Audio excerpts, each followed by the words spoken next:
The grandfather clock in Oliver's foyer struck midnight as I stood frozen in the shadow of his mahogany staircase, my engagement ring catching what little moonlight filtered through the stained glass windows. The house felt different tonight, colder, more menacing than the warm sanctuary I'd known for the past 3 years. My bare feet were silent against the Persian rug as I crept closer to the study where voices drifted like poison through the crack beneath the door. "She's so naive, Oliver." Almost painfully so.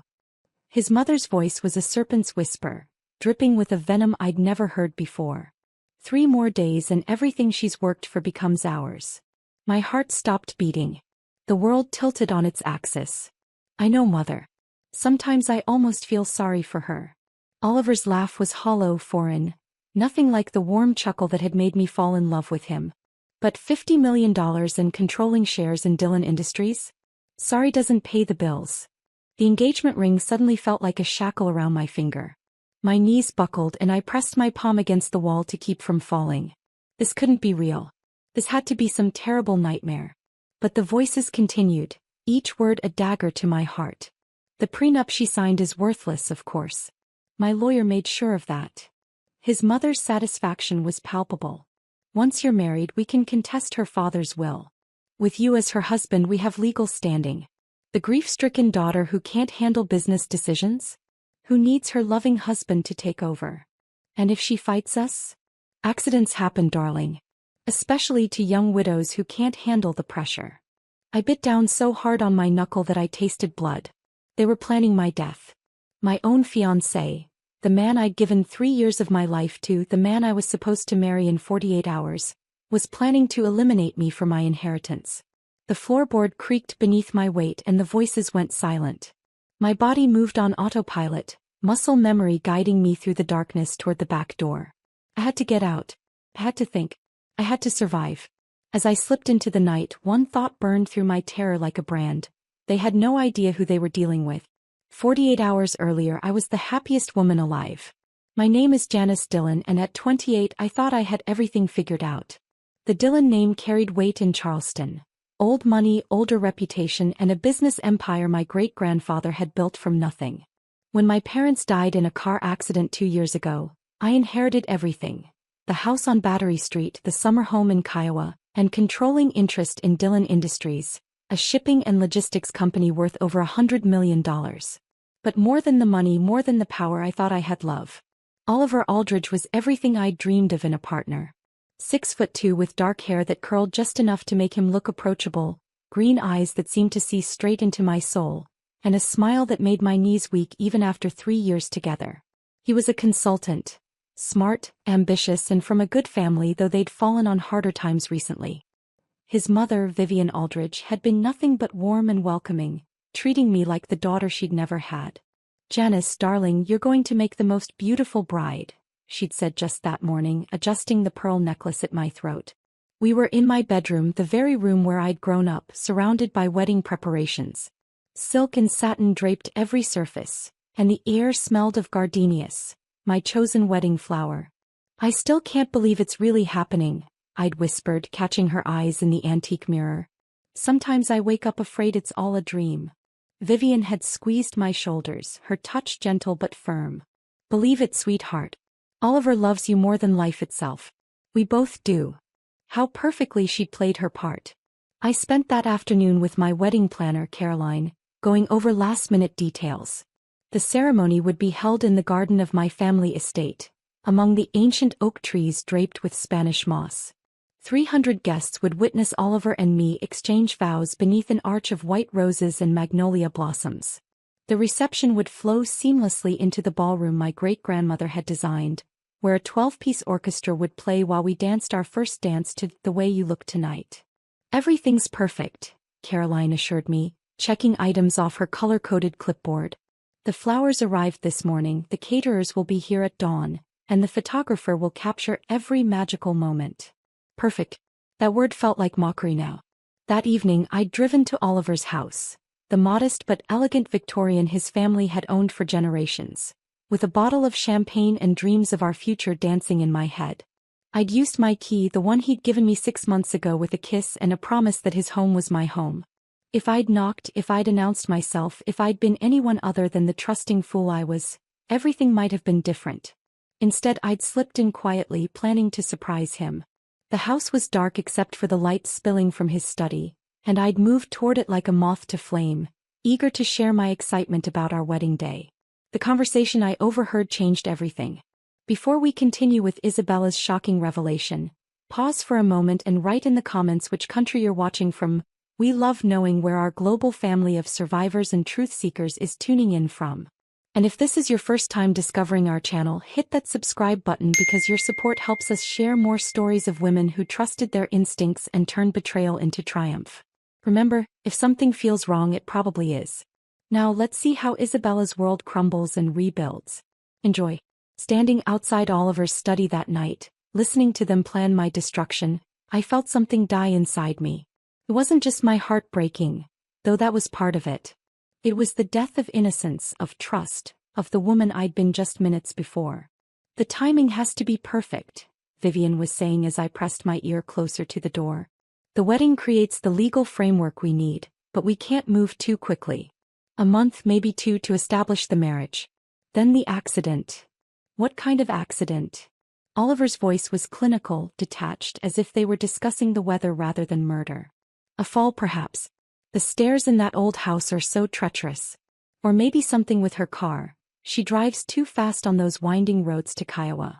Vivian paused, and I could imagine her tapping her manicured finger against her chin, the way she did when she was thinking. The important thing is that it looks natural.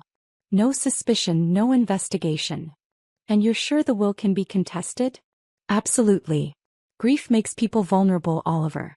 You'll be the devastated widower, too overcome to handle business decisions. I'll step in as the concerned mother-in-law, helping you through this difficult time. Between the two of us, we'll have control of everything within 6 months. My legs gave out and I slid down the wall until I was sitting on the cold marble floor. The voices continued, but they seemed to come from very far away, as if I were drowning and they were calling to me from the surface. They discussed details with the casualness of planning a dinner party. How they'd sell off parts of the company to pay Oliver's gambling debts. Debts I'd known nothing about. How they'd liquidate my art collection, my jewelry, everything my family had built over 4 generations. How they'd probably sell the house and move somewhere no one knew them, to start fresh with my money. What about her brother? Oliver asked. Daniel. My younger brother, 25 and fresh out of law school, working for a firm in Atlanta.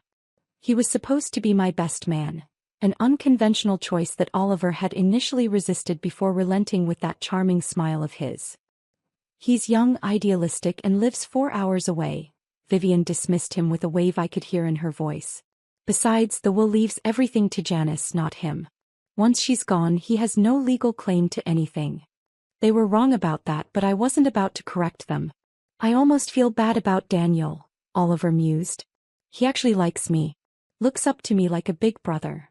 Sentiment is a luxury we can't afford, his mother replied sharply. You've been playing this part for 3 years, Oliver. Don't go soft on me now. 3 years. Our entire relationship had been a lie. I thought about our first meeting at a charity gala, how he'd rescued me from a boring conversation with Charleston's most persistent bachelor. How he'd made me laugh, made me feel seen in a way I never had before. Our first kiss in the moonlight at White Point Garden, the taste of champagne on his lips. The way he'd held me when I cried over my parents' death anniversary, whispering words of comfort that had seemed to come from his soul. All of it. Every moment, every kiss, every whispered, "I love you," had been carefully calculated, perfectly performed. She's so trusting, Vivian continued, and her tone was almost fond. Like a lamb walking into a slaughterhouse. Even signed that prenup without having her own lawyer look at it. The prenup. Oliver had presented it as a formality, something his family's lawyer had insisted on. Just to protect both of us, he'd said with an apologetic smile. I know it seems unromantic, but it'll make things simpler. I'd signed it without question, touched that he wanted to protect me from gold diggers who might try to come after my fortune if something happened to our marriage. I was such a fool. Are you sure she doesn't suspect anything? Oliver asked. Please. The girl thinks you hung the moon. She's been planning your future together since the second date. Mrs. Oliver Aldridge, living happily ever after in her fairy tale life. Vivian's laugh was like breaking glass. She even asked me to help her plan your 5-year anniversary celebration. 5 years. As if she'll live to see it. The casual cruelty of that statement hit me like a physical blow. I doubled over, pressing my face against my knees to muffle the sob that threatened to escape. They were talking about me like I was already dead, like I was nothing more than an obstacle between them and my inheritance. But as I sat there on the cold floor, something unexpected happened. The crushing despair began to transform into something else, something harder and sharper. Bigger. Rage. A fury so pure and hot that it burned away the tears on my cheeks. They thought I was weak. They thought I was stupid. They thought I would go quietly into whatever grave they had planned for me. They were about to learn how wrong they were. I stayed there for another 20 minutes, listening to them refine their plan, memorizing every detail. They discussed the life insurance policy Oliver would take out on me after the wedding. Just standard coverage for a young married couple, he'd say. They talked about which assets to liquidate first, how to explain my accidental death to my friends and business associates, even how long Oliver should wait before moving on with his life. By the time I crept out of that house and into the darkness of the Charleston night, I was no longer Janice Dillon, the naive bride-to-be. I was someone else entirely, someone harder, smarter, and infinitely more dangerous than they could imagine. I drove home through empty streets, my mind racing with possibilities. The smart thing would be to cancel the wedding, expose them, and let the law handle things. But as I pulled into my driveway and looked up at the house where 7 generations of Dillons had lived and died, I knew that wouldn't be enough. They wanted to destroy me. They wanted to steal everything my family had built. Fine. But they'd chosen the wrong victim, and they were about to learn that Janice Dillon wasn't going down without a fight. I didn't sleep that night. I couldn't. Every time I closed my eyes, I heard Vivian's voice discussing my death like a business transaction, or Oliver's laugh as he admitted he'd been lying to me for 3 years. Instead, I sat in my father's study, surrounded by portraits of Dillon ancestors who'd built empires and survived wars, and I planned. At 6 in the morning I called Daniel. Jan? Jesus, what time is it? My brother's voice was thick with sleep and confusion. Aren't you getting married tomorrow? Shouldn't you be getting beauty rest or something?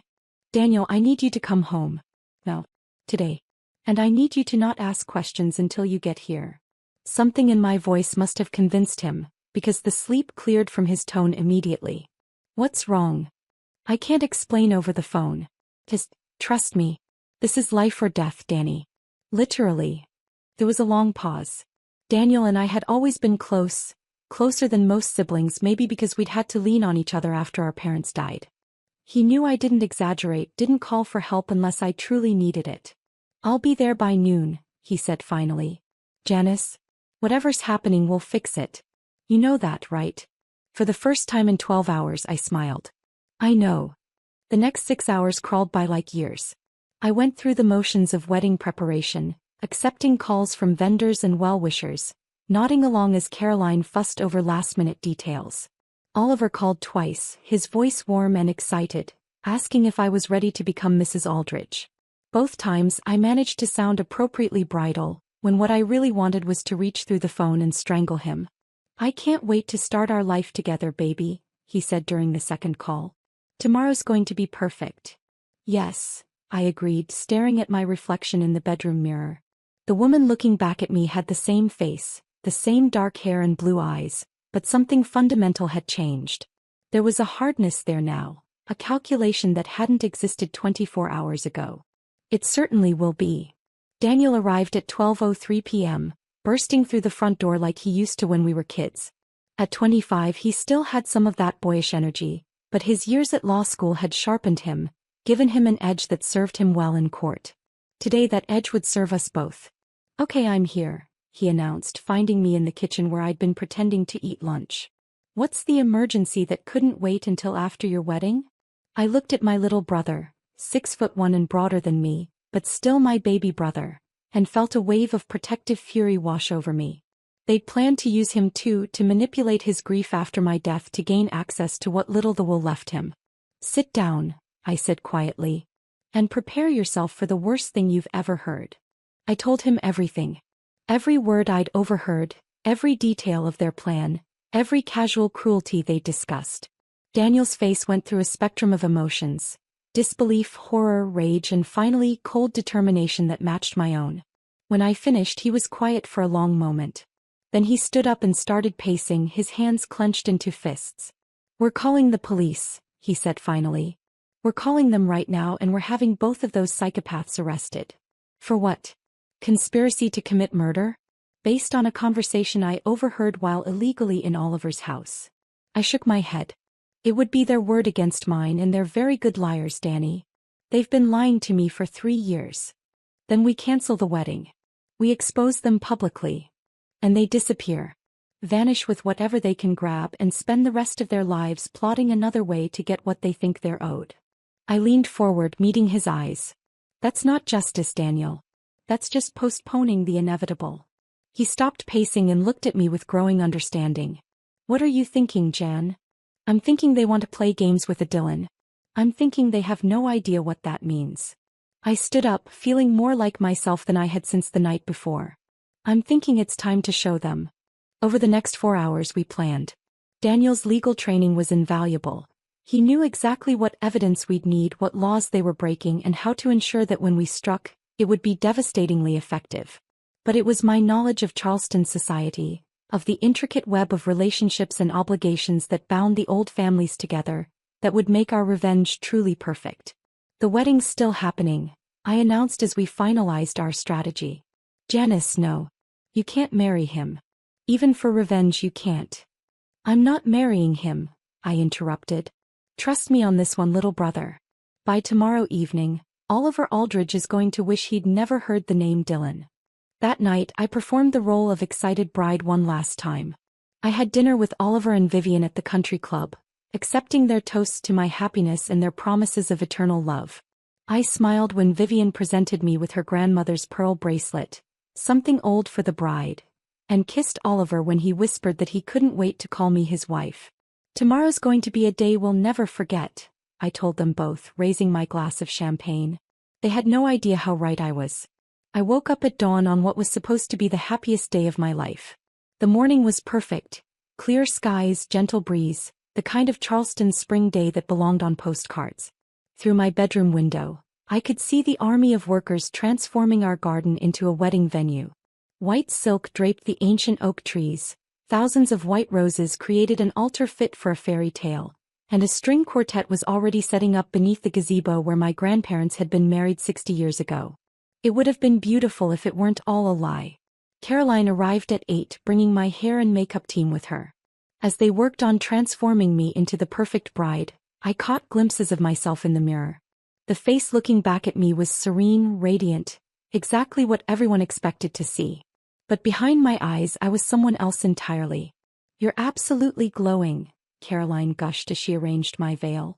"I've never seen a bride look more beautiful." If only she knew what I was really glowing with. It wasn't happiness or love. It was the pure, clean energy of anticipated revenge. My dress was a masterpiece, a custom Vera Wang creation that had taken 8 months to complete. Ivory silk that seemed to flow like water, hand-sewn pearls that caught the light with every movement, and a train that would photograph beautifully as I walked down the aisle. The dress of a woman who was supposed to live happily ever after, not one who was planning the destruction of her groom.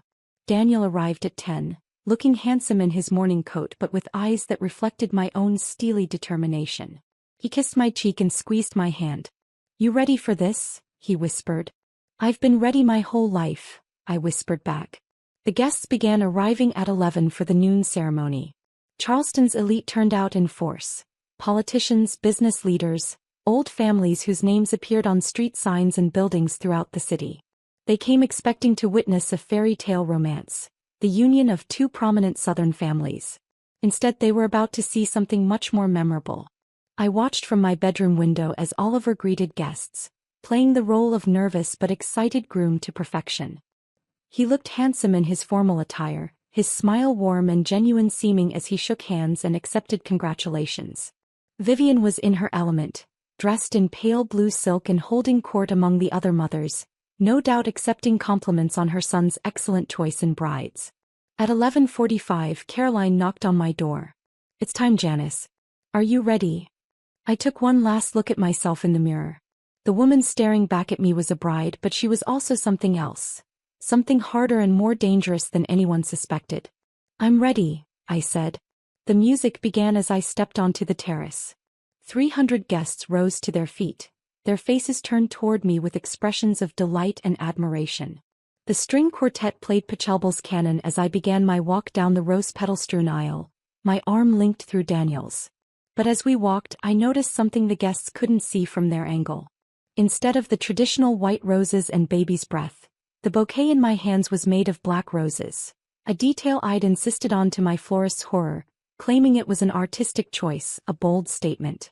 The black silk ribbon around the stems fluttered in the breeze like a warning flag. Oliver stood at the altar, his face radiant with what looked like genuine joy. For a moment, seeing him there in his formal attire surrounded by all the beauty and tradition of a southern wedding, I almost forgot what I'd learned 2 nights ago. Almost remembered what it felt like to love him. Then I saw Vivian in the front row, her smile triumphant and predatory, and the spell broke. I reached the altar and Daniel placed my hand in Oliver's, just as tradition demanded. Oliver's fingers were warm and steady, and when he looked into my eyes, I saw what looked like real emotion there. "You're so beautiful," he whispered, just loud enough for the front rows to hear. The perfect groom's words. "Thank you," I whispered back, my voice carrying clearly in the hushed garden. "You look perfect too. Absolutely perfect for what's about to happen." Something flickered in his eyes, confusion, maybe a hint of unease. But the music was ending and the officiant was beginning to speak, and there was no time for questions. The ceremony proceeded exactly as rehearsed. We exchanged rings, his a simple gold band, mine the 3-carat diamond solitaire he'd presented with such apparent love 8 months ago. The officiant spoke about love and commitment, about the bonds that tie 2 souls together for eternity. If he only knew how prophetic those words would prove to be. "Do you, Oliver James Aldrich, take Janice Rose Dillon to be your lawfully wedded wife? Do you promise to love, honor and cherish her in sickness and in health, for richer or poorer, until death do you part?" "I do," Oliver said, his voice strong and clear, carrying across the garden to where 300 guests waited with bated breath. The officiant turned to me. "Do you, Janice Rose Dillon, take Oliver James Aldrich to be your lawfully wedded husband? Do you promise to love, honor and cherish him in sickness and in health, for richer or poorer, until death do you part?" I looked into Oliver's eyes, seeing expectation and triumph there. Behind him, I could see Vivian leaning forward slightly, her face bright with anticipation. In a few minutes they thought I would legally be family. Their plan could move forward. "No," I said clearly, my voice carrying across the suddenly silent garden. "I don't." The collective gasp from the guests sounded like wind through the trees. Oliver's face went white, then red, then white again. "Janice," he whispered, confusion and growing panic in his voice. "What are you doing?"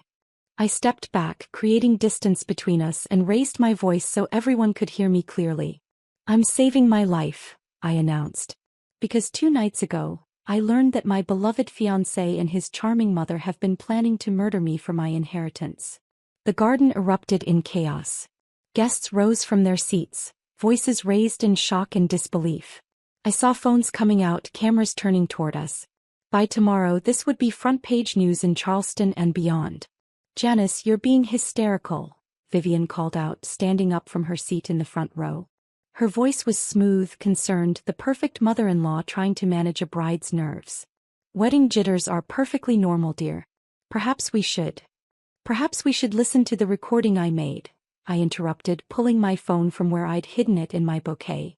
"The one where you and your son discuss the best way to stage my accident after the wedding." Oliver lunged toward me, but Daniel was already moving, stepping between us with the protective instincts of a younger brother who'd just learned someone wanted to hurt his sister. "Don't," Daniel said quietly, his hand on Oliver's chest. "Don't make this worse than it already is." "Janice, stop this," Oliver pleaded, his mask finally slipping to reveal the desperation underneath. "You don't understand what you heard. It wasn't what you think." "It wasn't what I think?" I laughed, and the sound was bitter as winter wind. "Let me refresh your memory, darling." I pressed play on the recording Daniel had helped me make the night before. In the sudden quiet of the garden, every word was crystal clear. "She's so naive, Oliver. Almost painfully so. 3 more days and everything she's worked for becomes ours. I know, Mother. Sometimes I almost feel sorry for her. But $50 million and controlling shares in Dillon Industries? Sorry doesn't pay the bills. The voices of Oliver and Vivian discussing my murder filled the garden like poison gas. Guests who'd been murmuring in confusion fell silent, their faces reflecting growing horror as the conversation continued. The prenup she signed is worthless, of course. My lawyer made sure of that. Once you're married, we can contest her father's will. And if she fights us? Accidents happen, darling. Especially to young widows who can't handle the pressure. By the time the recording ended, the garden was silent except for the sound of sirens growing closer. Daniel had made some calls that morning and Charleston's finest were right on time. Oliver and Vivian stood frozen, their faces masks of shock and growing panic. Around them, 300 of Charleston's most prominent citizens stared in horrified fascination.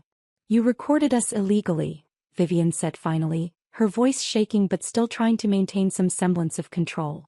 That's not admissible in court. It's entrapment.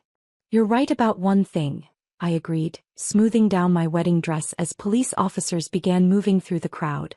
That recording was made illegally. But this one wasn't.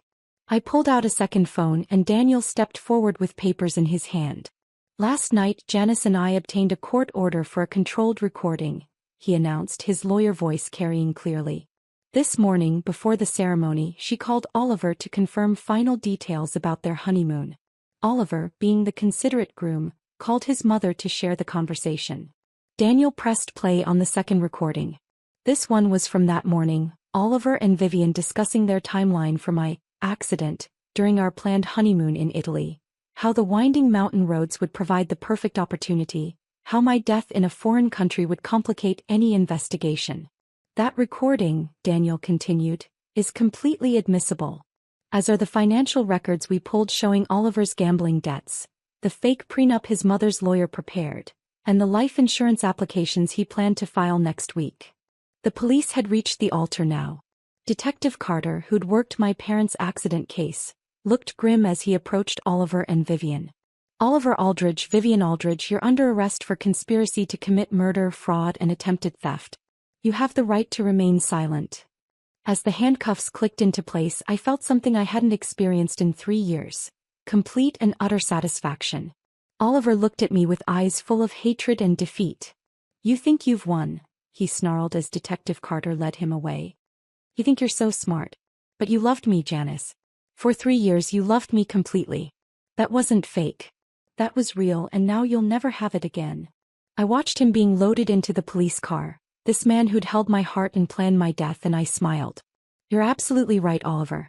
I'll never love like that again. I stepped closer to the car, my wedding dress rustling in the afternoon breeze. Because now I'm smart enough to know the difference between love and lies. And now everyone else knows it too. As the police cars pulled away, I turned to face the crowd of guests who were still staring in shocked silence. 300 of Charleston's elite, armed with phones and social media accounts, who just witnessed the scandal of the century. Family, friends, today was meant to be a celebration of love. Instead, it's a revelation of betrayal. What you just witnessed wasn't a wedding, it was the truth finally tearing off its mask. The crowd began to applaud, slowly at first, then building to a crescendo that echoed off the walls of my family home. Someone called out, "Good for you, Janice," and others took up the cry. Daniel appeared at my side, grinning broadly. So, he said, offering me his arm. What do you want to do with 300 guests and enough food for a small army?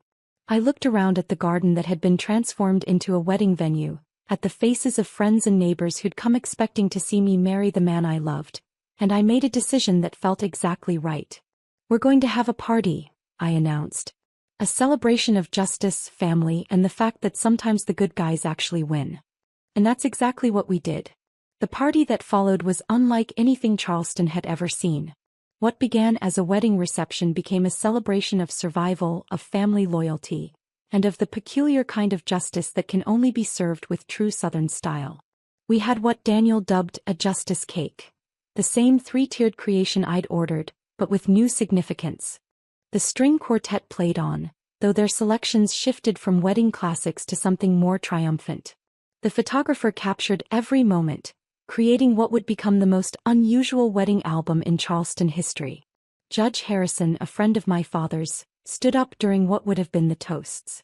"I've been practicing law for 40 years, he announced, his voice carrying clearly across the reception. "And I've never seen a more elegant takedown of two criminals. Janice, your father would be proud."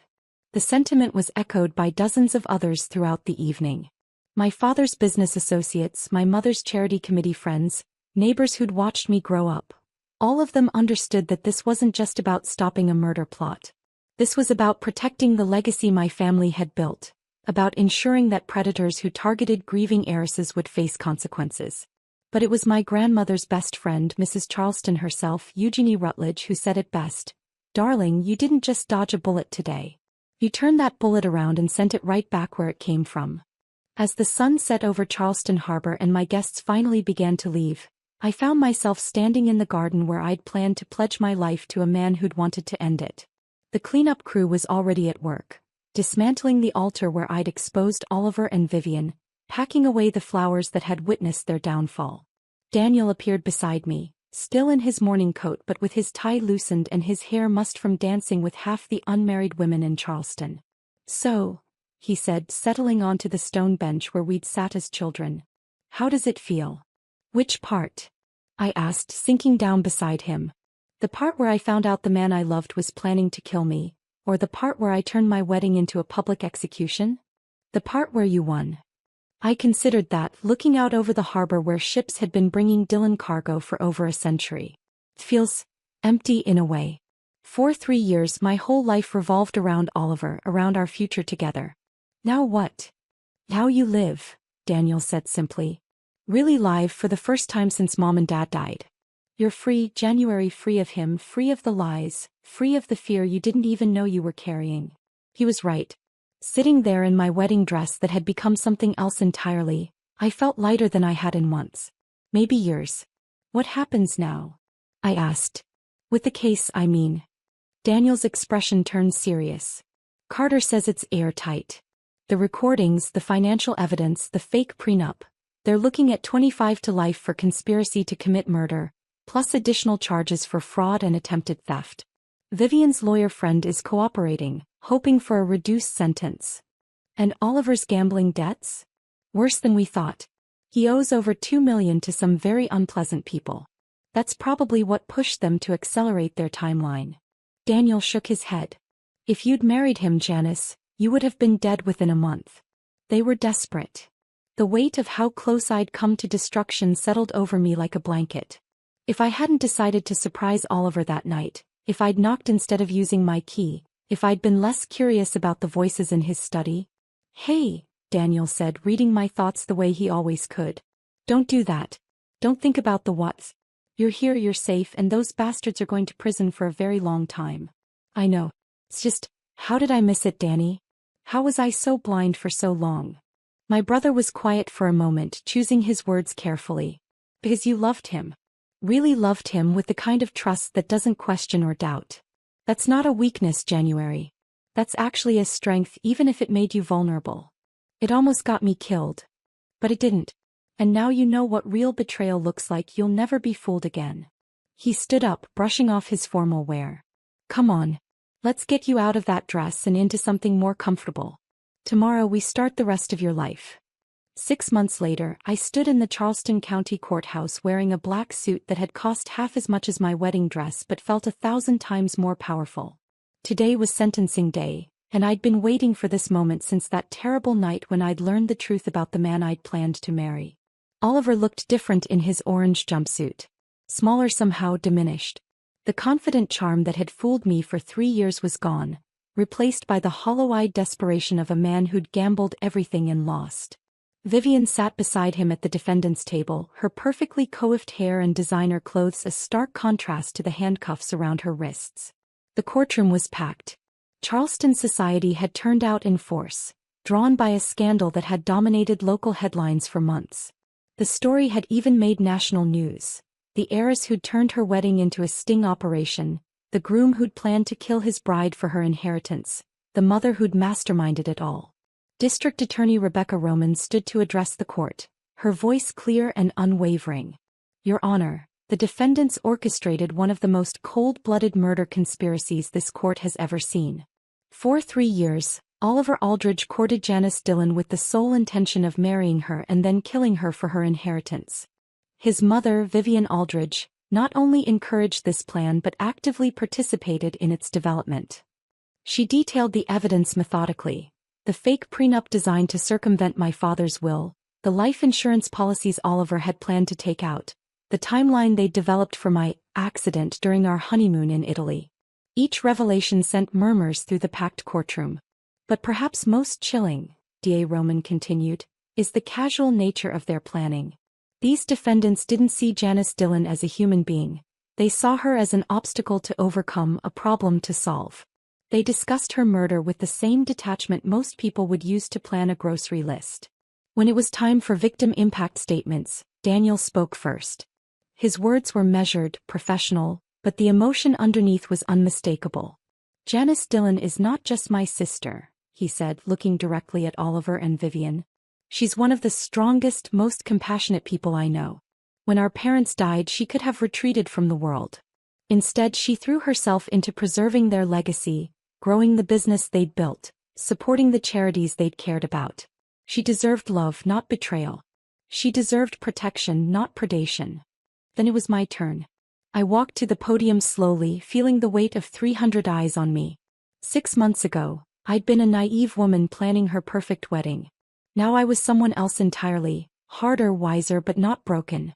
Never broken. "Your Honor," I began, my voice steady and clear. "Oliver Aldridge stole 3 years of my life. Not just the time we spent together, but the trust I'll never be able to give so freely again. He stole my ability to believe in fairy tale endings, to take love at face value, to sleep soundly without wondering what threats might be lurking in the darkness." I turned to look at Oliver directly. He met my eyes for a moment, then looked away. "But he also gave me something unexpected," I continued. "He showed me that I'm stronger than I ever imagined. Strong enough to trust my instincts when something felt wrong. Strong enough to gather evidence instead of falling apart. Strong enough to turn my wedding day into his reckoning." The courtroom was silent as I spoke about the fear I'd lived with. Not just the fear of dying, but the fear that I'd never be able to trust my own judgment again. About the nightmares that had plagued me for months, dreams where I hadn't overheard their conversation, where I'd walked down that aisle and signed my own death warrant. "Oliver, you thought you were marrying a weak, trusting girl who would be easy to manipulate and eliminate," I said, my voice growing stronger with each word. "Instead, you found out what it really means to cross a Dillon. We don't just survive, we make sure our enemies never threaten anyone else again." When I finished, the courtroom was so quiet I could hear the air conditioning humming.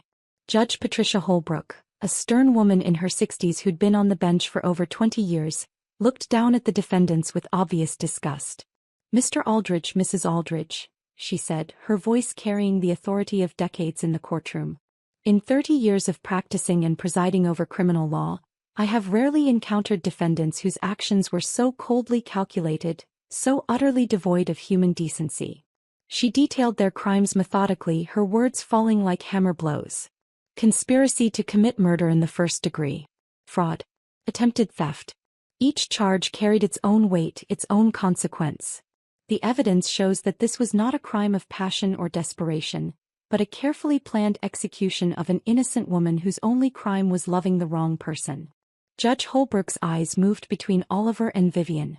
"You preyed upon a woman who had already suffered the loss of her parents, who was vulnerable in her grief and trusting in her nature."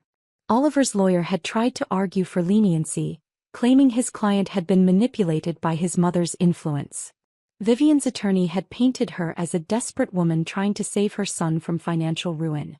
Neither argument had gained traction with the judge or jury.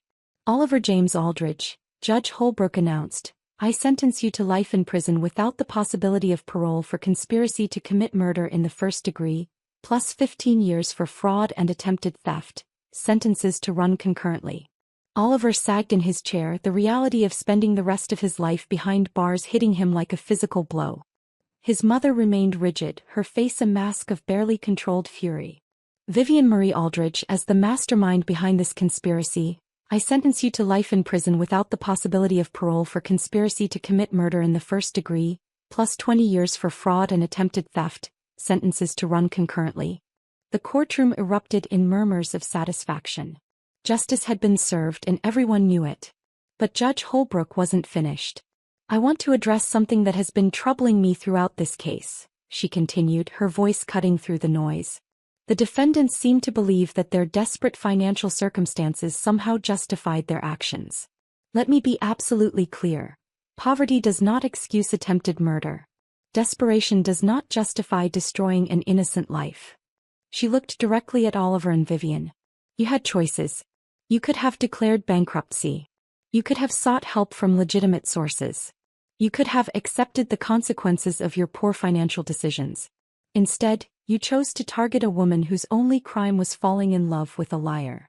As the defendants were led away in shackles, Oliver turned to look at me one last time. His eyes held no remorse, no regret, only the cold hatred of a predator whose prey had escaped. "This isn't over, Janice," he called out as the bailiff pulled him toward the door.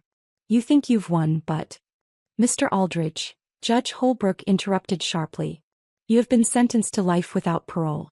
As far as Miss Dillon is concerned, this is very much over." The door closed behind them with a final, satisfying click.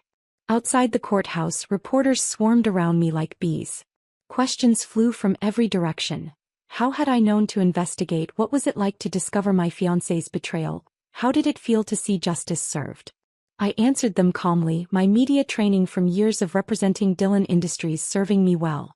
But the question that stayed with me came from a young woman journalist who pushed through the crowd as I was leaving. "Miss Dillon," she called out, "what would you say to other women who might be in similar situations? Women who suspect something is wrong but are afraid to investigate." I stopped walking and turned to face her, considering the question seriously. Around us, cameras clicked and rolled, capturing what would become one of the most quoted responses of the entire case. "Trust your instincts," I said finally. "If something feels wrong, it probably is. Don't let love blind you to red flags. Don't let fear of being alone keep you in a dangerous situation." I paused, thinking of the woman I'd been 6 months ago. Trusting, naive, so desperate to believe in her fairy tale ending that she'd ignored every warning sign. "And if you do find yourself in danger," I continued, "remember that you're stronger than you think. Stronger than the people who want to hurt you believe. Sometimes the best revenge isn't just surviving, it's making sure everyone knows exactly who your enemies really are." 1 year after the trial, I stood in the boardroom of Dillon Industries, looking out over Charleston Harbor as my great-grandfather had done when he'd first built this company. The view was the same, but everything else had changed, including me. The past 12 months had been a whirlwind of growth, both personal and professional. Without the distraction of Oliver's lies and manipulation, I'd thrown myself into the family business with a focus and determination that surprised even me. Dillon Industries had expanded into 3 new markets, acquired 2 competitors and posted record profits for the year. "The Maritime Commission has approved our bid for the Port Authority contract," my CFO, Janet, announced, setting down a stack of papers on the polished mahogany table. "Congratulations, Janice. This makes us the largest shipping operation on the eastern seaboard." The dozen executives around the table applauded, and I felt a surge of pride that had nothing to do with money or power and everything to do with honoring my family's legacy. My parents would have been proud. My great-grandfather, who'd started this company with a single cargo ship and unlimited ambition, would have been over the moon. "Thank you all," I said, raising my coffee cup in a mock toast. "Here's to the Dillon name continuing to mean something in this city for another 100 years. After the meeting, I walked through the offices, greeting employees who'd become more like family over the past year. These people had watched me grow from a grieving daughter trying to fill her father's shoes into a confident leader who'd expanded their company and their job security. More than that, they'd been there during the scandal, offering support and loyalty when the media circus threatened to overshadow everything else. Miss Dillon, my assistant, Sarah, appeared at my elbow with her ever-present tablet. "You have a call on line 1. It's Detective Carter." I raised an eyebrow. Oliver and Vivian had been in prison for 6 months. What could the detective want now? "Janice," Detective Carter's familiar voice came through the speaker when I answered. "I wanted to give you a heads up about something before you see it on the news." My stomach tightened. "What now?" Oliver Aldridge was found dead in his cell this morning. The words hit me like a physical blow, even though I felt no grief for the man who'd planned my murder. How? Suicide. Apparently he'd been struggling with prison life more than most. His cellmate said he'd been talking about you, about how you'd destroyed his life, about how he should have killed you when he had the chance. I sank into my desk chair processing this information. And Vivian? Still alive, still proclaiming her innocence to anyone who'll listen. She's filed an appeal, but her lawyer doesn't think it'll go anywhere. Detective Carter paused. Janice, I want you to know, this doesn't change anything. Justice was served. Oliver's death doesn't diminish what he did to you or what he planned to do. I know, I said, and I did. I felt no satisfaction in Oliver's death, but no grief either. He'd made his choices and now he'd made his final one. Thank you for telling me personally, Detective. There's something else. We found letters in his cell, Janice. Letters he'd written to you but never sent. They're disturbing. Violent fantasies, detailed plans for what he would have done if he'd gotten out of prison. Carter's voice was gentle but serious. I wanted you to know, in case you see any copycat threats or if anyone contacts you claiming to be carrying out his wishes. The chill that ran down my spine had nothing to do with the air conditioning. Even in death, Oliver was trying to terrorize me. I'll be careful, I promised. And Detective, thank you for everything you did during the investigation, for taking my case seriously when it could have been dismissed as pre-wedding jitters. Just doing my job, ma'am. You take care of yourself. After I hung up, I sat in my office for a long time, watching ships navigate the harbor and thinking about the strange turns life could take. A year ago, I'd been planning my wedding to a man who'd wanted to kill me. Now he was dead, his mother was in prison for life, and I was running a multi-million-dollar company with more confidence and success than I'd ever imagined. The intercom buzzed. Miss Dillon? Your brother is here to see you. Daniel walked in a moment later, his face grave. He'd obviously heard the news. You okay? He asked, settling into the chair across from my desk. I think so. It's weird, I should feel something, right? Relief, satisfaction, something. But I just feel empty. That's normal, Daniel said. He can't hurt you anymore, but his death doesn't undo what he did. It doesn't give you back those 3 years or erase the betrayal. The detective said he left letters. Threatening me, planning what he'd do if he got out. I shook my head. Even dead, he's still trying to control me through fear. But he can't, Daniel said firmly. He's gone, January, really, truly gone. Whatever poison he carried, whatever hate he held on to, it died with him. I nodded, knowing my brother was right but still feeling unsettled. I keep thinking about what Mrs. Rutledge said at the trial. That I didn't just dodge a bullet, I turned it around and sent it back where it came from. And maybe the bullet finally found its target. Daniel was quiet for a moment, then leaned forward. Janice, look at me. What happened to Oliver in prison isn't your fault. You didn't kill him, his own guilt and cowardice did. You exposed him, you saw justice done, and then you moved on with your life. That's exactly what you were supposed to do. He was right, of course. But sitting there in my father's office, wearing the mantle of responsibility that came with the Dillon name, I couldn't shake the feeling that this story was finally, truly over. What now? I asked, echoing the same question I'd posed the night of my unwedding. How you keep living, Daniel said, smiling. Really living. You've proven you can survive betrayal, handle a crisis, and run a business. What else do you want to prove? I thought about that as I looked around the office that had become my sanctuary. The walls were lined with portraits of Dillon ancestors, men and women who'd built something lasting despite wars, economic crashes, and personal tragedies. They'd all faced their own betrayals, their own challenges, their own moments when they had to choose between giving up and fighting back. They'd all chosen to fight. I want to prove that the Dillon name means something beyond just business success, I said finally. I want to create a foundation, something that helps other women who've been targeted by predators. Legal aid, investigative resources, safe housing, whatever they need to fight back. Daniel's smile widened. The Janice Dillon Foundation for Survivor Justice? Something like that. I stood up, feeling energized for the first time since Detective Carter's call. Oliver wanted to destroy everything my family built. Instead, he's going to be the inspiration for something that could help hundreds of women. Now that, Daniel said, standing as well, is the kind of revenge that keeps on giving. That evening I drove out to Magnolia Cemetery, where my parents were buried beneath an ancient oak tree overlooking the Ashley River. I hadn't been there since the anniversary of their death 6 months ago, hadn't felt ready to face their graves with everything that had happened. Now, kneeling between their headstones with the sunset painting the sky in shades of pink and gold, I felt a peace I hadn't experienced in over a year. "I'm okay," I whispered, placing white roses on each grave. "I know you were worried, I could feel it sometimes, like you were trying to warn me. But I figured it out and I'm okay."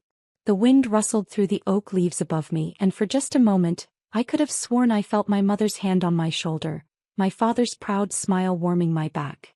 "Oliver is gone," I continued, my voice stronger now. "He can't hurt me or anyone else ever again. And Vivian will die in prison, which is exactly what she deserves." I paused, thinking of the foundation I wanted to create, the legacy I wanted to build. "I'm going to do something good with this, something that would make you proud.